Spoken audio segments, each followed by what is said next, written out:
win eventually.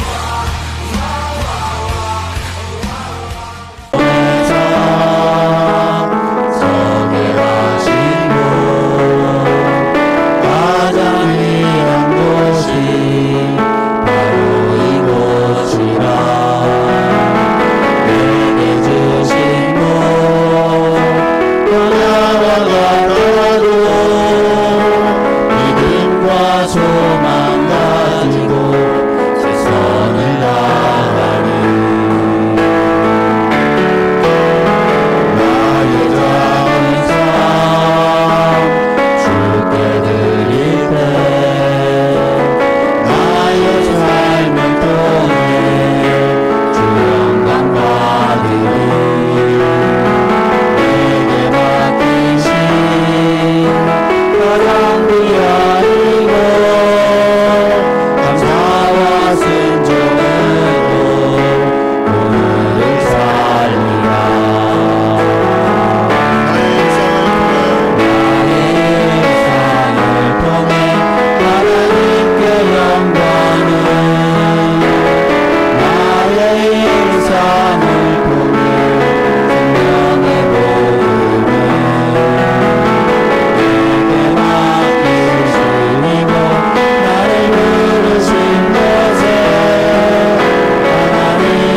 시간 예배를 위해서 안수진 집사님 대표로 기도해 주시겠습니다.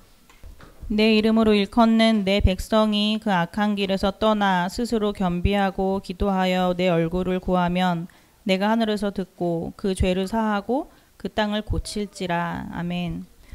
거룩하신 아버지 하나님, 오늘 이 시간에도 주님 앞에 나와 예배드릴 수 있도록 인도하여 주신 은혜에 감사드립니다. 아멘. 예수 그리스도의 십자가와 부활을 묵상하는 사순절을 보내며 하루하루 우리의 죄를 돌아보며 회개하는 가운데 우리 안에는 선한 것이 없음을 고백합니다. 죄의 길에서 완전히 돌이키지 못하고 늘 죄 가운데 살아가는 우리들을 불쌍히 여겨주시고 하나님의 백성이라 일컫는 우리들이 악한 길에서 떠나 하나님의 얼굴을 구하며 그리스도를 닮아가는 삶을 살아가도록 인도하여 주시옵소서. 아멘. 주님, 이 나라 대한민국을 위해 기도합니다. 작년 12월 계엄령 이후로 리더십은 불안정하며 국민들은 양쪽으로 나뉘어 분열되어 혼란의 상태로 긴 시간 지나오다가 지난 주간 대통령의 파면이 결정되었습니다. 그 결정으로 인해 다른 분열과 혼란이 생기지 않고 이제는 정말 나라를 위하여 한마음이 되어 힘쓰는 위정자들과 국민들이 되게 하여 주시고 주님. 잘못된 정치로 나라가 분열되고 자유민주주의가 위협받아 대통령이 탄핵되어야만 하는 안타까운 상황이 다시는 생기지 않도록 도와주시옵소서. 아멘. 예, 주님. 새로 세워지는 대통령은 진심으로 나라와 국민을 위한 정치를 하며 하나님을 두려워하는 자가 세워지기를 기도합니다. 또한 지난 큰 산불로 여러모로 큰 피해를 입고 고통 중에 있는 자들을 위로하여 주시고 주여. 복구하는 모든 상황에 은혜를 더하여 주시옵소서. 주님. 이 시간 우리 더 기쁜 교회를 위해 기도합니다.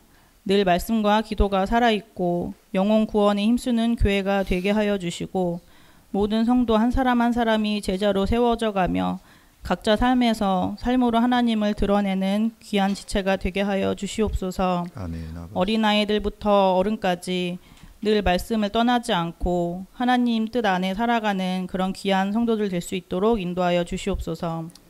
특별히 이 시간 심은재 자매님 수술 후 회복하는 가운데 있습니다. 예배를 너무나 사모하지만 육신의 연약함으로 나오지 못하는 그 마음 하나님 기쁘게 받으시고 주여. 이 시간 동일한 은혜로 채워주시옵소서. 아멘.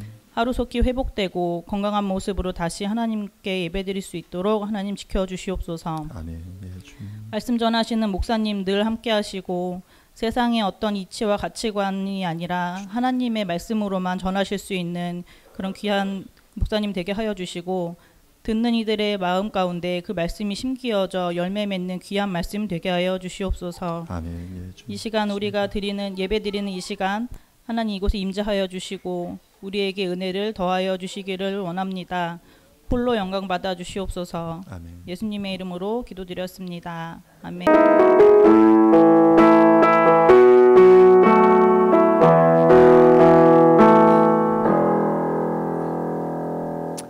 모두 자리에서 일어나 주시기 바랍니다. 하나님께서 오늘 우리에게 주신 말씀은 창세기 19장 12절부터 16절 말씀입니다. 오수경 집사님 성경 봉독해 주시겠습니다.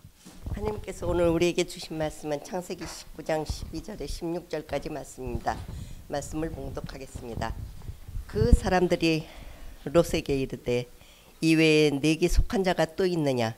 내 사위나 자녀나 성 중에 내게 속한 자들은 다 성 밖으로 이끌어내라. 그들에 대한 부르짖음이 여호와 앞에 크므로 여호와께서 그것을 멸하시려 우리를 보내셨나니 우리가 멸하리라. 롯이 나가서 그 딸들과 결혼할 사위에게 말하여 이르기를 여호와께서 이 성을 멸하실 터이니 너희는 일어나 이곳을 떠나라 하되 그의 사위들은 농담으로 여겼더라. 동틀 때 천사가 롯을 재촉하여 이르되 일어나 여기 있는 내 아내와 두 딸을 이끌어내라. 이 성이 죄악 중에 함께 멸망할까 하노라. 그러나 롯이 지체하며 사람들이 롯의 손과 그의 아내의 손과 두 딸의 손을 잡아 인도하여 성 밖에 두니 여호와께서 그에게 자비를 더하심이더라. 아멘. 자리에 앉으시기 바랍니다.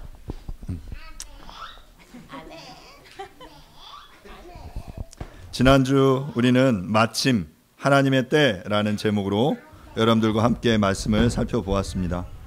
천사들이 소돔의 심판을 향해 소돔성에 이르렀을 그때 마침 롯이 성문에 앉아 있다가 천사들을 보고 영접했습니다. 하나님의 때는 우리의 때와 다릅니다. 내가 평범한 일상을 살아가는 그 때, 바로 그 크로노스와 하나님의 때, 그 카이로스가 만나는 그 순간 하나님의 역사는 이루어집니다.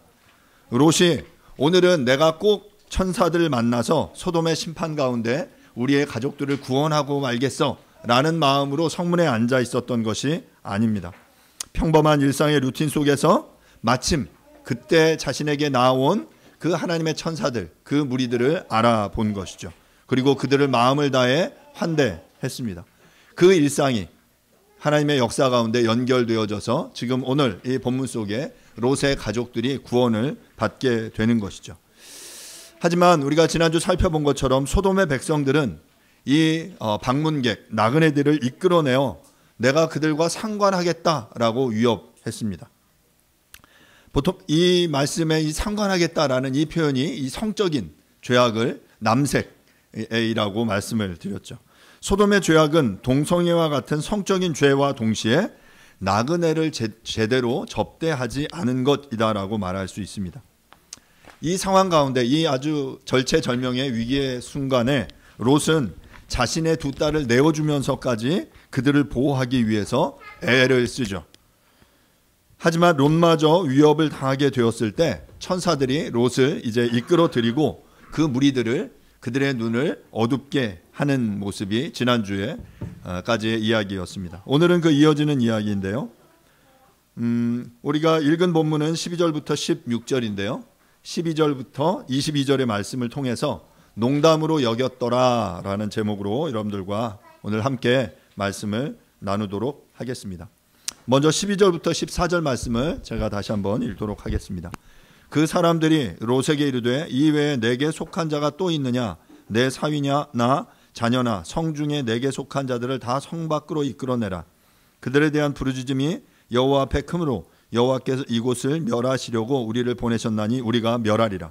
롯이 나가서 그 딸들과 결혼할 사위들에게 말하여 이르기를 여호와께서 이 성을 멸하실 터이니 너희는 일어나 이곳에서 떠나라 하되 그의 사위들은 농담으로 여겼더라. 소돔의 사람들이 롯의 집 문 앞에서 지금 그 집에 방문한 사람들, 그 남자들을 이끌어내라. 내가 그들과 관계를 맺겠다라고 이야기를 했습니다. 그러자 롯이 문 밖으로 나가서 이 사람들아, 내 형제들아, 그러면 안 된다. 이건 죄야. 그래서는 안 돼. 라고 이제 막아서는 장면이 있었죠. 그런데 이 상황 속에서 이 소돔의 사람들은 롯을 밀치면서 이제 롯의 집의 문을 부수려고 했습니다. 아주 이제 위기의 상황인 거죠. 그때 집안에 있던 이제 천사들이 밖에서 이제 위협에 처한 롯을 이끌어들이고 문을 닫아요.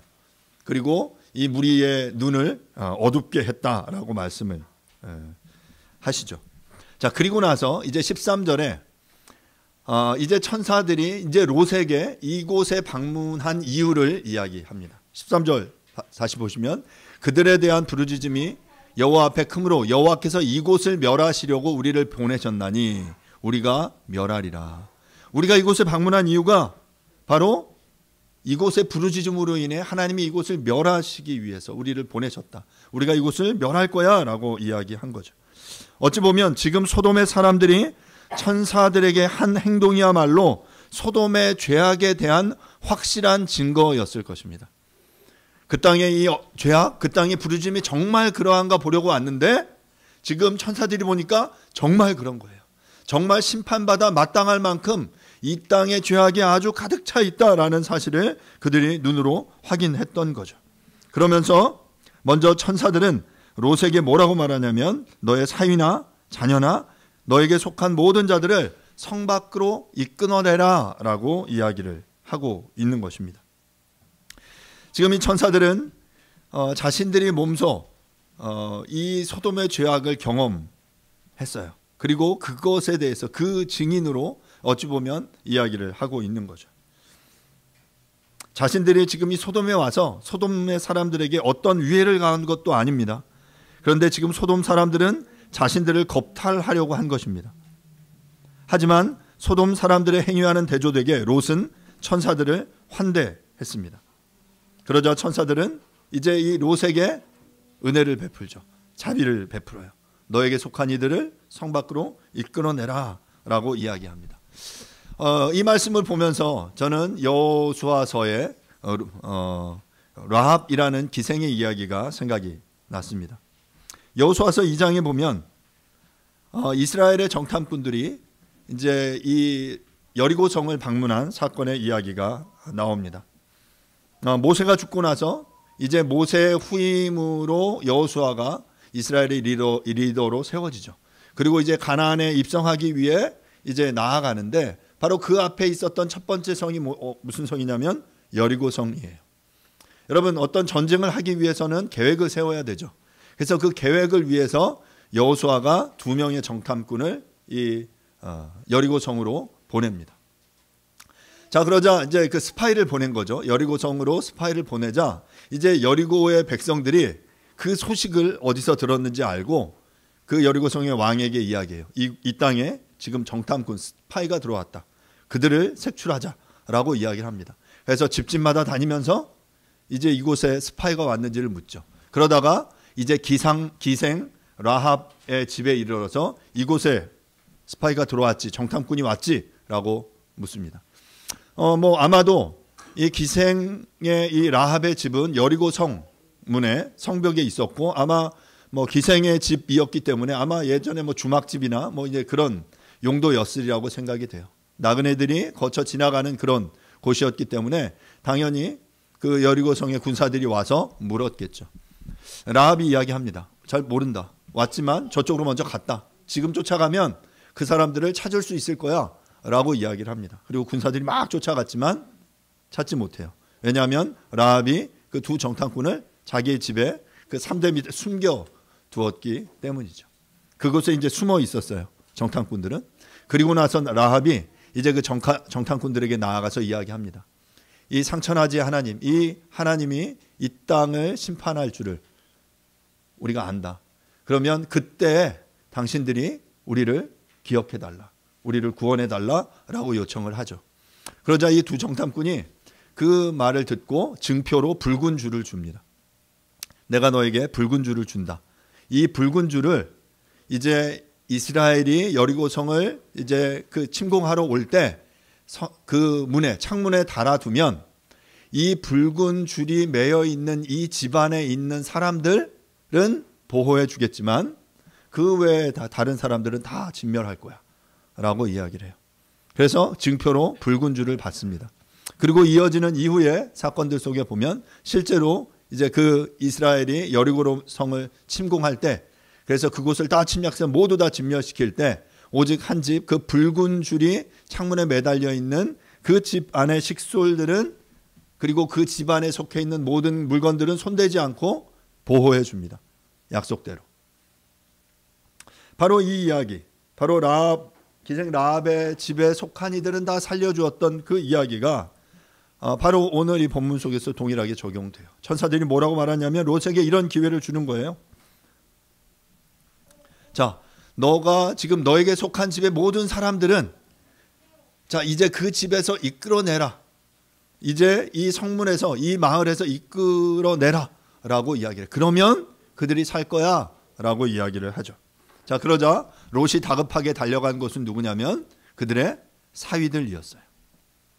14절에 보면 롯이 나가서 그 딸들과 결혼한 사위들에게 말합니다. 자, 사실을 이야기해요. 여호와께서 이 땅을 심판하실 거다.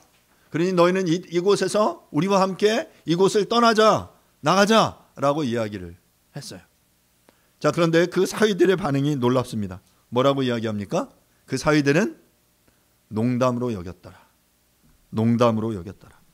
본문의 농담이라는 샤하크라는 단어는 창세기 18장 12절에서 사라가 웃었다라는 표현에 사용된 단어예요. 하나님께서 천사를 통해 말씀하셨죠. 너가 내년 이맘때 아들을 낳을 거야 라고 말했더니 웃었어요. 왜냐하면 말도 안 돼.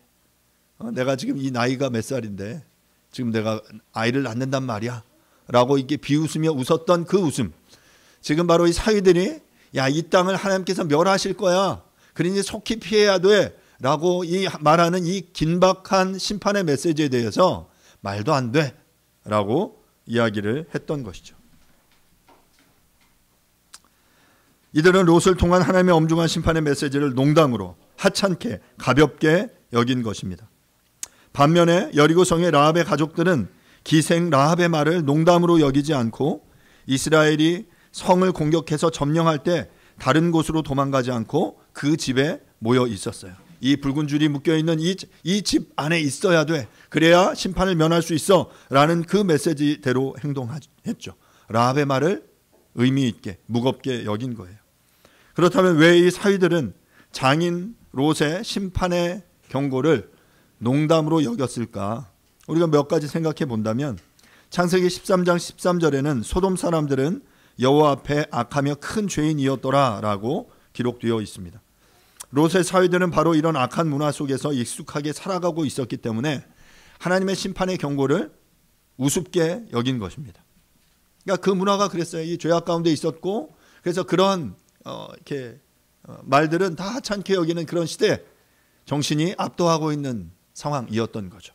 또한 저는 오늘 이 두 번째 이유가 중요한 이유 중에 하나라고 생각되는데, 사위들이 장인인 롯을 제대로 신뢰하지 않았던 것 같습니다. 이제 결혼할 거고 장인 어른인데 이제 그 어른이 이야기하는 말을 무겁게 의미 있게 여겼다면 그것에 대해서 그 말을 듣고 피했어야 마땅하죠. 그런데 어떤 이유에서인지 그 장인 롯을 신뢰하지 않았습니다. 롯은 소돔 성인 문에 앉아있는 지도자적인 위치에 있는 이였습니다. 성문에는 그 마을의 리더들, 장로들이 앉아서 많은 재판이나 여러 행정적인 사무를 관장했다라고 이야기했잖아요. 롯은 이방인이었지만 그 성문에 앉아있는 지도자급의 위치에 있었어요. 하지만 그의 신앙은 소돔 사람들에게 선한 영향을 끼치지 못했던 것 같습니다. 아마도 그의 말과 행동이 일치하지 않았던 것 같고, 어떤 부분에서는 세상과 타협하는 모습을 세상은 읽어냈을 거예요. 그가 하나님을 믿는다고 하지만 우리와 똑같아. 우리와 똑같이 살아가는 사람이야 라고 생각했던 것 같습니다. 이후에 계속해서 롯이 소돔에 대한 미련을 보이고 아내가 뒤를 돌아보는 것을 통해서 이런 추정이 또한 가능합니다. 또한 가장 중요한 이유는 하나님이 소돔을 멸망시키실 것이다 라는 이 경고를 이 사위들은, 또 소돔 사람들은 믿지 않았기 때문입니다. 이들은 하나님의 경고, 장인의 경고를 말을 믿지 않았고 자신의 지식과 힘 아니면 과학적 합리적 사고를 의지했을 것입니다. 이 시대의 정신이죠. 나의 힘과 능력을 믿는 것, 내가 다 살아봤더니, 내가 경험해 봤더니 이게 옳아, 이게 맞아 라고 생각하는 이 자기중심적인 이러한 사고, 바로 이것이 그 사위들에게 가득했다라는 것이죠. 그렇기에 지금 이 멀쩡한 도시가 멸망한다는 것을 그들은 도무지 믿을 수가 없었던 것입니다.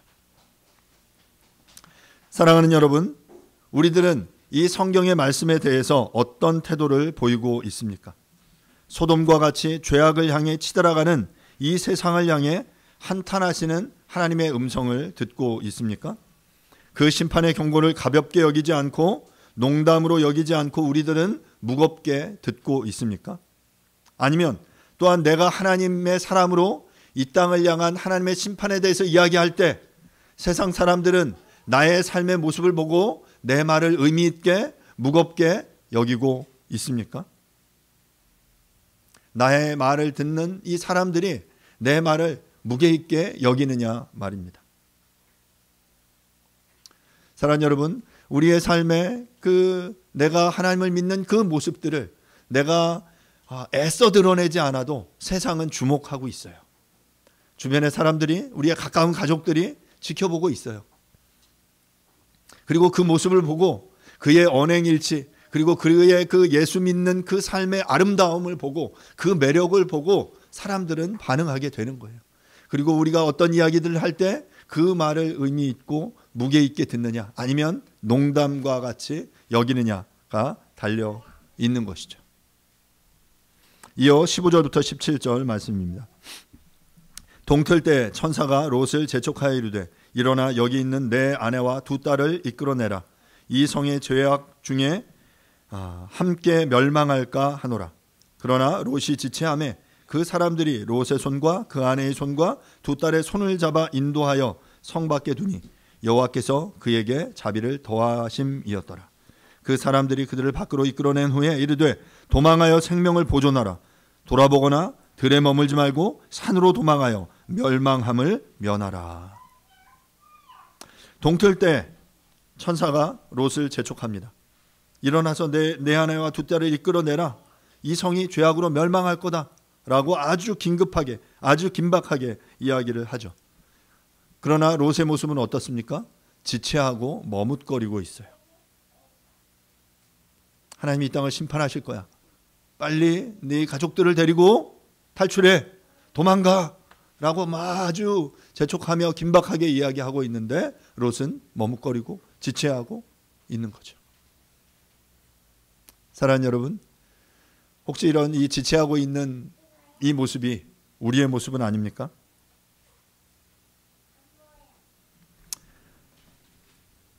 결국 이것에 대한 이 반응은 천사들이, 이 본문 보세요. 롯의 손과 그 아내의 손과 그 딸들의 손을 잡아서 이끌었어요. 그 억지로 이끌고 나아가서 도망가라. 16절에 뭐라고 말합니까? 여호와께서 그에게 자비를 더하심이었더라. 그러니까 지금 롯의 상태로는 구원을 받을 수가 없었어요. 지체하고 머뭇거리고 뒤돌아보고 그 안에 머물러 있고 싶고 떠나라고 하니까 이 두고 오는 게 너무 아깝고 그래서 도저히 그 구원받을 수 없었지만 하나님의 자비하심이 그를 강권해서 그의 손을 이끌고 야, 너 거기 있으면 안 돼. 나가야 돼. 하면서 롯과 그 아내와 그 두 딸의 손을 이끌고 지금 성 밖으로 이끌어내는 거죠. 그리고 도망해라. 빨리 도망해라. 들에 머물지 말고 산으로 도망해 멸망을 면하라 라고 강력하게 이야기하고 있는 거예요. 그때가 언제입니까? 동틀 때. 새벽, 이 시점. 해가 뜨는 이 새벽의 시점은 바로 하나님께서 하나님의 백성에게는 구원을, 또한 하나님을 믿지 않는 그 악인들에게는 멸망을 선고하시는 바로 그때입니다. 말라기 4장 1절과 2절은 이렇게 말합니다. 만군의 여호와가 이르노라. 보라, 용광로 불 같은 날이 이르리니 교만한 자와 악을 행하는 자는 다 지푸라기 같을 것이라. 그 이르는 날에 그들을 살라 그 뿌리와 가지를 남기지 아니할 것이로되 내 이름을 경외하는 너희에게는 공의로운 해가 떠올라서 치료하는 광선을 비추리니 너희가 나가서 외양간에서 나온 송아지 같이 뛰리라. 해가 떠오르는 그때, 공의로운 해가 떠오르는 그때 바로 하나님께서 이 땅을 심판하시고 바로 그 하나님께서 심판하시는 그 날이 바로 우리가 회복되어지는 그 날이다 라는 것이죠. 그날 불같이 하나님이 이 땅을 심판하실 때 이 모든 것을 지푸라기같이 다 불태워 없애실 것이다. 하지만 믿는 그 이들은 하나님께서 외양간에서 나온 송아지와 같이 그들의 가운데 치료의 광선을 발하시고 그들에게 회복시키시고 그들을 새롭게 하실 것이다 라고 말씀하고 있는 것입니다. 17절 본문에 보면 도망하다 라는 표현이 두 번 사용됩니다. 히브리어로 밀레트라는 표현인데요. 구하다, 도망하다, 벗어나다 라는 의미예요.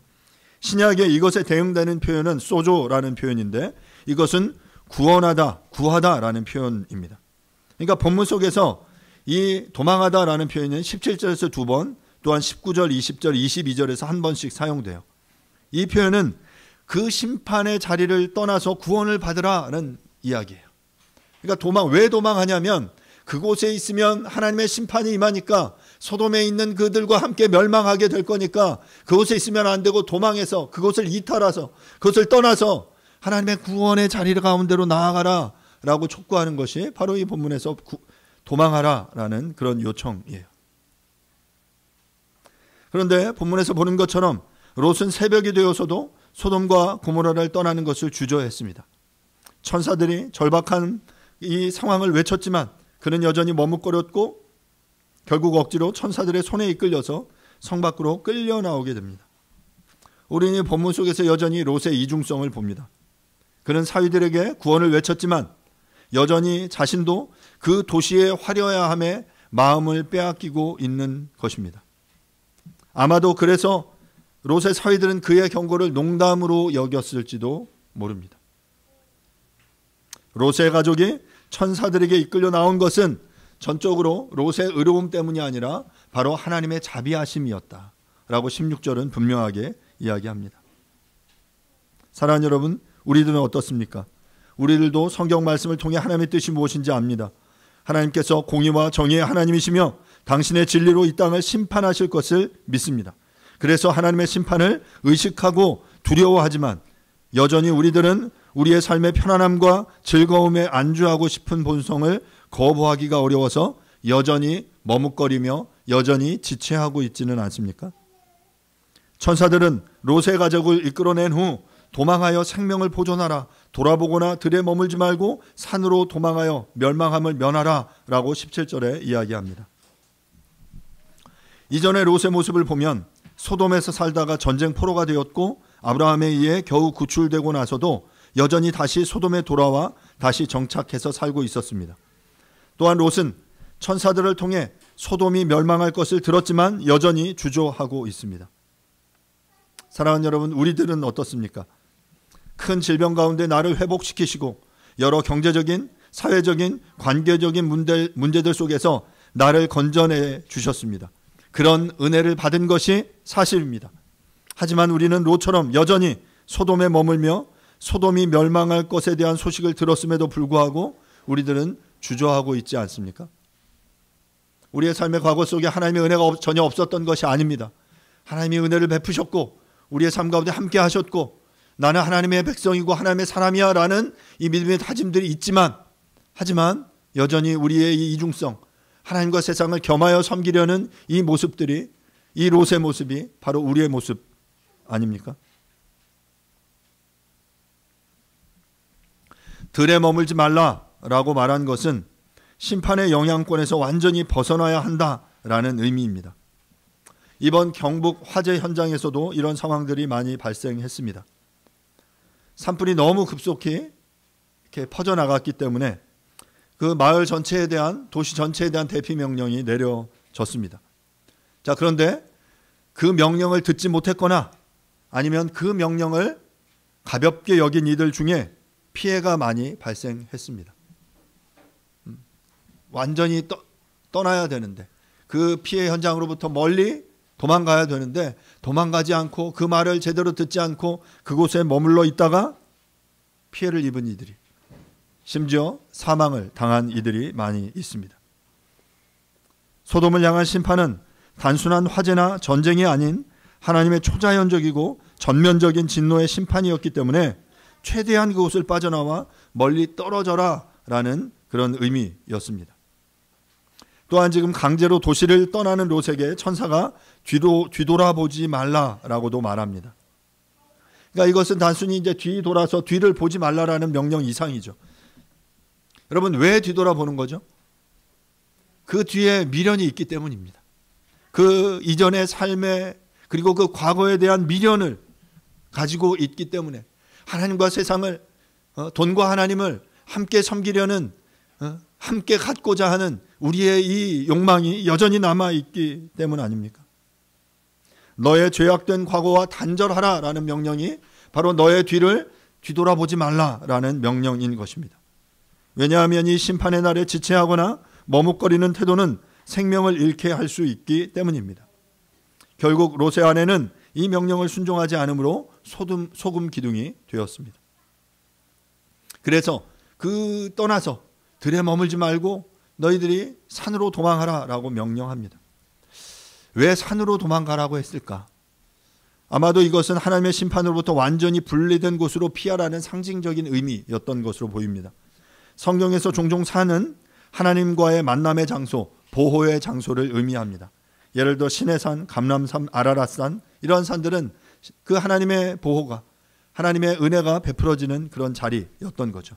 결국 하나님의 심판의 자리에서 최대한 떨어져서 하나님의 구원의 장소로 나아가라라는 것이 바로 이 소돔성을 떠나 들에 머물지 말고 저 산을 향해 가라라는 천사의 명령이었어요. 사람이 전쟁에서 죽지 않으려면 필사적으로 도망쳐야 하는 것처럼 롯도 살고 싶으면 필사적으로 산으로 도망할 것을, 도주할 것을 요구받고 있었던 것입니다. 자, 그런데 롯의 반응은 또한 그렇지 않았어요. 18절부터 20절입니다. 롯이 그들에게 이르되 내 주여 그리 마옵소서. 주의 종이 주께 은혜를 입었고 주께서 큰 인자를 내게 베푸사 내 생명을 구원하시오나 내가 도망하여 산에까지 갈 수 없나이다. 두렵건대 재앙을 만나 죽을까 하나이다. 보소서 저 성읍은 도망하기에 가깝고 작기도 하오니 나를 그곳으로 도망하게 하소서. 이는 작은 성읍이 아니니까 내 생명이 보존되리이다. 여러분, 지금 이 천사들이 긴박하고 급박한 것에 비해서 롯은 그만큼의 긴박성을 가지고 있지 않아요. 천사들은 너무 조급하게 너 빨리 도망해라, 빨리 저 산으로 도망가라 라고 이야기하고 있는데, 바로 이 요구 가운데 롯은 뭐라고 얘기하냐면 너무 힘들어요. 저 산까지 갈 수가 없어요. 내가 그곳까지 가는 동안 그곳에서 혹시 재앙은 만날지도 몰라요. 그러니 저기 말고 이 작은 성읍에 도망할 수 있도록 허락해 주세요 라고 말하고 있습니다. 여기서 또 질문이 들죠. 롯은 왜 산에까지 갈 수 없고 작은 성읍으로 피할 수 있게 해달라고 요청했을까? 왜 그랬을까요? 왜 그랬을까요? 한번 혼자 잘 생각해 보세요. 저는 이게 생각을 해봤어요. 왜 그랬을까? 산으로 가려면 가야죠. 그렇지 않습니까? 여러분, 야, 너 산으로 도망가! 그러면 가야죠. 근데 안 돼요. 못 가겠어요. 작은 성읍으로 도망갈 수 있게 해주세요 라고 얘기하는 거예요. 그래서 먼저 첫 번째 이유는, 제가 이건 성경에 없는 내용입니다. 제가 혼자 상상해 본 거예요. 아마 관절에 무리가 있지 않았을까.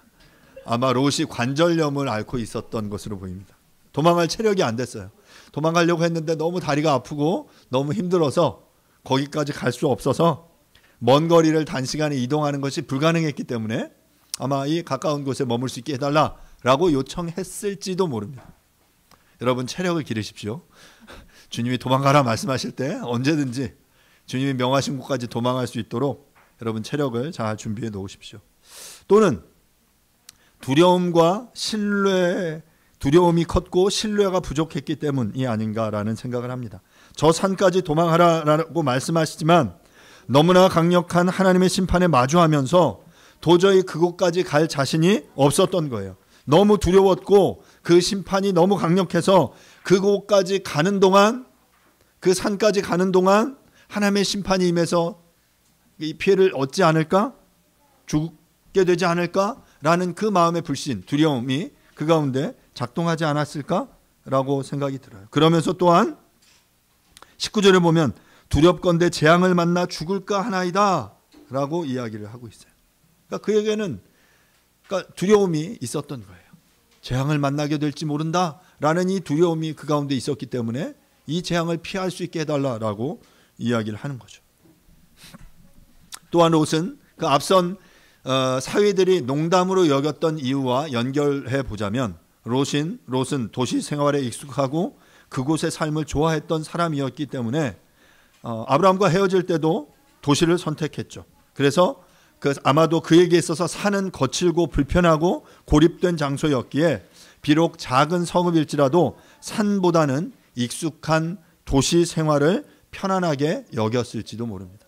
저 불편한 산으로 나아가기 싫어요. 하나님, 나에게 조금이라도 편안한 이 도시 생활을 할 수 있도록 허락해 주세요 라고 생각했는지 모릅니다. 그런데 저는 여기 속에서도 또 의아한 지점이 있어요. 그러면 그냥 막 뒤통수 치면서 안 돼, 가, 죽어도 가, 질질 끌고라도, 너 아픈 다리 이끌고라도 저 산을 향해 가, 그렇지 않으면 너 죽어 라고 하나님 말씀하시지 있지 않을까요? 그런데 하나님께서는 롯의 요청을 또 들어주십니다. 21절을 보면 내가 이 일에도 내 소원을 들었은즉 내가 말하는 그 성읍을 벌하지 아니하리니 라고 말씀하세요. 하나님은 롯의 연약함을 이해하시고 그의 믿음의 분량에 맞춰 은혜로 그에게 응답하고 계신 거예요. 그렇다고 해서 하나님의 원래 명령이 바뀐 거 아닙니다. 하나님의 원래 명령은 산으로 도망하는 것이었어요. 도망해라. 그것이 가장 안전하고 확실한 구원의 길이었습니다. 실제로 나중에 롯은 그 성읍, 작은 성읍 소알을 또 무서워서 결국 산으로 도망하게 돼요. 다음 슬라이드 보시면 창세기 19장 30절에 보면 롯이 소알에 거주하기를 두려워하여 두 딸과 함께 소알에서 나와 산에 올라가 거주하되 그 두 딸과 함께 굴에 거주하였더니 결국은 산으로 가요. 그 도시에 거하는 것도 그에게 두려웠어요. 그렇게 해서 결국 산으로 가게 되는데 지금 이 믿음 없는 롯은 지금 이 작은 성읍 소알을 향해 나아갈 것을 요청하고 계신 거죠. 그런데 하나님께서는 그의 이 연약함에도 불구하고 하나님의 자비하심으로 그의 요청을 들으십니다. 그래? 그러면 알겠어. 네가 저 성읍으로 돌아간다면 내가 저 성읍을 멸하지 않을 거야. 저곳으로 도망가 라고 이야기를 하십니다. 저 성읍 역시 멸망당할 성읍이었는데 지금 롯의 요청으로 심판을 면하게 된 것입니다. 롯의 요청으로 이 성이 멸망받지 않은 것은 좋은 일이지만 억지를 부리고 있는 그 롯의 모습은 안타깝습니다. 지금 롯은 급박한 상황 속에서 산 정상까지는 갈 수 없으니 그 전에 있는 작은 성읍에서 생명을 보존할 수 있기를 구하고 있는 것입니다. 결국 우리가 잊지 않고 기억해야 하는 것은 하나님은 우리의 연약함을 아시고 때로는 우리의 수준에 맞춰서 인도하시지만 가장 안전한 길은 언제나 하나님의 말씀에 즉각적으로 전폭적으로 순종하는 것임을 우리는 기억해야 합니다. 마지막으로 21절 22절 말씀을 보겠습니다. 그가 그에게 이르되 내가 이 일에도 내 소원을 들었은즉 내가 말하는 그 성읍을 멸하지 아니하리니 그리로 속히 도망가라. 내가 거기 이르기까지는 내가 아무 일도 행할 수 없노라 하였더라. 그러므로 그 성읍 이름을 소알이라 불렀더라. 이 긴급한 상황 속에 천사들은 롯의 요청을 받아들입니다.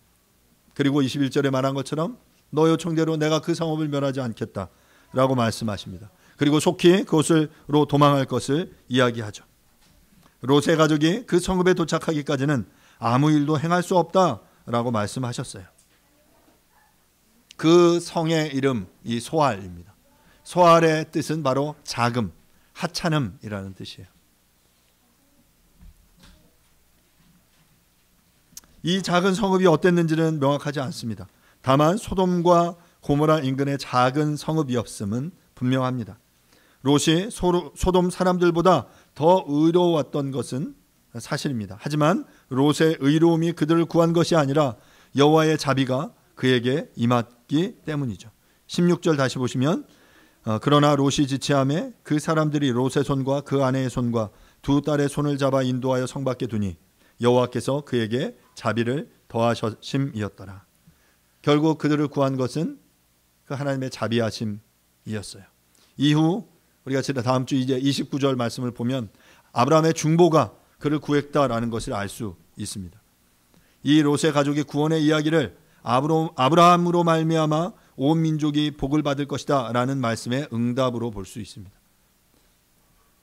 말씀을 마무리하겠습니다. 소돔 성의 심판의 경고에 대해서 성의 사람들뿐만 아니라 롯의 사위들조차 이를 가볍게 여기고 농담으로 여겼습니다. 하나님의 심판의 경고를 무시하는 이러한 태도는 결국 그들을 심판으로 이끌게 되었습니다. 롯의 경고를 농담으로 여긴 사위들의 태도도 문제이지만 롯의 삶의 태도도 문제였습니다. 말씀드린 대로 롯의 삶의 태도는 신뢰할 만한 매력적인 그리스도인으로서의 모습을 보여주지 못했던 것 같습니다. 나는 나의 가족이나 주변 사람들에게 신뢰하고 닮고 싶은 삶을 살아내고 있는지 여러분들 고민하실 수 있기를 바랍니다. 그래서 내가 주변의 사람들에게 정말 이 하나님이 말씀하시고 있는 이 심판의 메시지를 전할 때 그들이 그 메시지를 농담으로 여기지 않고 가볍게 여기지 않고 아 정말 그러한가 하고 무겁게 의미 있게 받아들일 수 있도록 여러분들이 그런 매력적인 신뢰할 만한 그 삶의 모습들을 보여주시기를 부탁드립니다. 롯은 산으로 도망가라는 명령에 전폭적으로 순종하지 못하고 머뭇거립니다. 결국 작은 성읍 소알에 도착하게 되는데 그럼에도 불구하고 하나님께서 은혜를 베푸셔서 그 작은 성읍에 대한 심판을 유보하십니다. 이것이 하나님의 은혜예요. 결국 하나님의 뜻은 그 산을 향해 가는 것이었지만 이 삶의 이 과정 속에 우리의 연약함을 보시고 우리에게 자비를 베푸시는 분이 바로 하나님이세요. 그리고 종국에는 하나님이 하나님의 뜻대로 우리를 이끌어 가시게 되는 거죠. 사랑하는 여러분, 하나님의 심판의 경고의 말씀에 대해 전폭적인 그 순종을 보이며 내가 이러한 이야기를 전할 때 이것을 듣는 이들이 이 이야기를 무겁게 심각하게 받아들일 수 있는 일관된 신뢰할 만한 매력적인 삶을 살아내는 저와 여러분들이 될 수 있기를 간절히 바랍니다. 이 시간 말씀을 생각하시면서 함께 이 시간 잠시 기도하겠습니다. 하나님, 정말 그 하나님의 말씀을 우리가 잘 살아내서 주변의 사람들에게 하나님의 말씀을 전할 때, 특별히 하나님의 이 심판의 메시지를 우리가 전할 때 주변의 사람들이 그것을 농담으로 여기지 않고 하나님의 말씀으로 여길 수 있도록, 그리고 그 경고의 말에 반응해 정말 피하여 도망하는 하나님의 은혜의 자리 가운데로 나아가게 되는 그 역사가 있게 해주십시오. 내가 그 일에 정말 도움이 되는 하나님의 사람이 될 수 있게 해주십시오라고 이 시간은 말씀을 생각하시면서 잠시 기도하도록 하겠습니다. 기도하겠습니다. 하나님 아버지, 은혜를 구합니다. 주님 앞에 이렇게 나아갑니다. 이 은혜 속에 우리의 삶을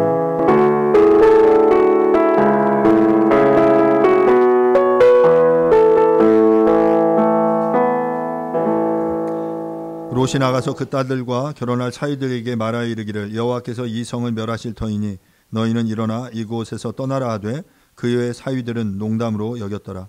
동틀 때 천사가 롯을 재촉하여 이르되 일어나 여기 있는 내 아내와 두 딸을 이끌어내라. 이 성이 죄악 중에 함께 멸망할까 하노라. 그러나 롯이 지체하매 그 사람들이 롯의 손과 그 아내의 손과 두 딸의 손을 잡아 인도하여 성 밖에 두니 여호와께서 그에게 자비를 더하심이었더라.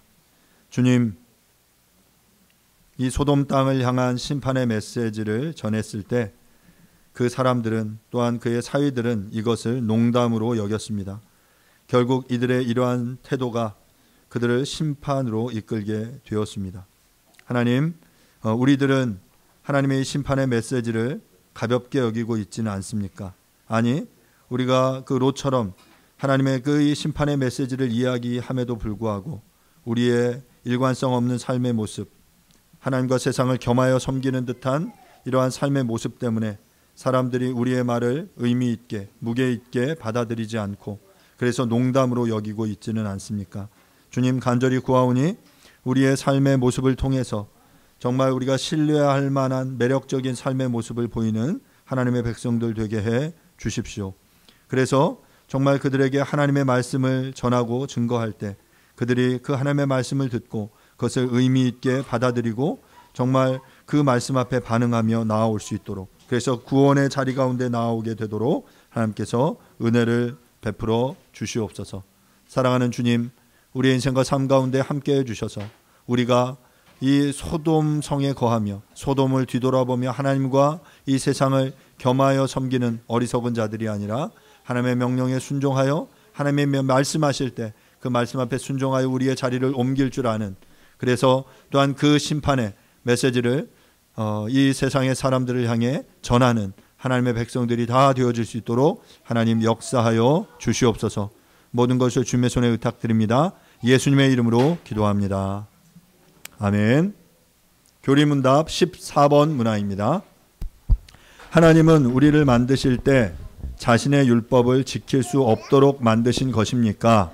그렇지 않습니다. 그러나 첫 부모인 아담과 하와의 불순종 때문에 모든 피조물이 타락했습니다. 우리는 모두 죄와 죄책 가운데 태어났고 우리의 본성은 부패했기 때문에 하나님의 율법을 지킬 수 없습니다. 아멘. 아멘. Happen eventually.